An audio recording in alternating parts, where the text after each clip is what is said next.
Dry day യഥാർത്ഥത്തിൽ കൊണ്ടുവന്ന സമയത്തുള്ളൊരു സങ്കല്പം 1-ാം തീയതി ശമ്പളം കിട്ടും, അപ്പോ ശമ്പളം കിട്ടുമ്പോൾ അത് മുഴുവൻ ഇതിനു വേണ്ടി ചെലവഴിക്കരുത് എന്നുള്ളതാണല്ലോ. ഇപ്പോ അത്തരമൊരു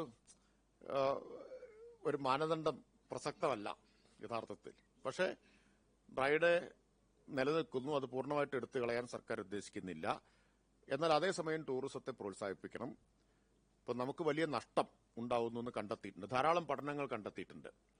ഇപ്പൊ കേരളത്തെ സംബന്ധിച്ച്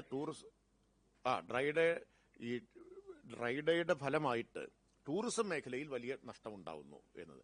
ഒരുപാട് ഇന്റർനാഷണൽ കോൺഫറൻസുകളും ഇവന്റ്സും കേരളത്തിൽ നിന്നും മാറി ശ്രീലങ്കയിലേക്കും മറ്റും പോകുന്നതിന് കാരണമായത് ഇവിടെ 1-ാം തീയതി ഡ്രൈ ഡേ ആണെന്നുള്ളതാണ്. അതാണ് പ്രധാനപ്പെട്ട കാര്യം. ഞാൻ പറഞ്ഞത് ഡ്രൈ ഡേ കൊണ്ടുവന്ന അതേ സാഹചര്യം ഇന്ന് അത്രത്തോളം പ്രസക്തമല്ല എന്ന് തന്നെ പറഞ്ഞത്. മാറ്റുന്നത് നിങ്ങളെല്ലാം കൂടി വലിയ കലാപുണ്ടാക്കില്ലേ.